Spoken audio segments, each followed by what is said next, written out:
بسم اللہ الرحمن الرحیم۔ السلام علیکم۔ آج کی اس ویڈیو میں آپ کو ایک بہت ہی خوبصورت واقعہ سناؤں گی جو کہ ایک صابر شاکر غلام کا ہے۔ یہ غلام ایک جگہ پر کام کرتا تھا۔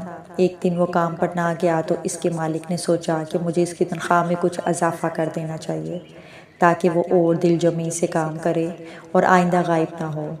اگلے دن مالک نے اس کی تنخواہ سے زیادہ پیسے اسے دیے جو اس نے خاموشی سے رکھ لیے، لیکن کچھ دنوں بعد وہ دوبارہ غیر حاضر ہوا تو اس کے مالک نے غصے میں آ کر اس کی تنخواہ میں کیا گیا اضافہ ختم کر دیا اور اس کو پہلے والی تنخواہ ہی دی۔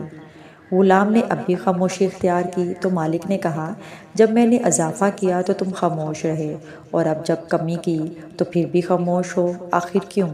تب غلام نے جواب دیا، جب میں پہلے دن غیر حاضر تھا تو اس کی وجہ بچے کی پیدائش تھی اور آپ کی طرف سے تنخواہ میں اضافے کو میں نے وہ رزق خیال کیا جو وہ اپنے ساتھ لے کر آیا، اور جب میں دوسری مرتبہ غیر حاضر تھا تو اس کی وجہ میری ماں کی وفات تھی اور آپ کی طرف سے تنخواہ میں کمی کو میں نے وہ رزق خیال کیا جو وہ اپنے ساتھ لے گئی۔ پھر میں اس رزق کی خاطر کیوں پریشان ہوں جس کا ذمہ خود اللہ تعالیٰ نے اٹھایا ہوا ہے۔ عزیزان کرام، اس میں کوئی شک نہیں کہ اللہ تعالیٰ نے جتنی بھی مخلوقات پیدا کی ہیں، جتنے بھی جاندار پیدا کیے ہیں، سب کے رزق کا ذمہ اٹھا رکھا ہے۔ ہمیں چاہیے کہ ہم اللہ تعالیٰ سے گلہ شکوہ نہ کریں بلکہ ہر حال میں اللہ تعالیٰ کی شکر گزاری کریں، کیونکہ یہی ایک کامیاب اور پرمطمئن زندگی گزارنے کا راز ہے۔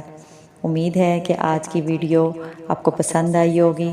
مزید ایسی معلومات اور واقعات کے لیے میری ویڈیوز دیکھتے رہیے۔ جزاک اللہ خیر۔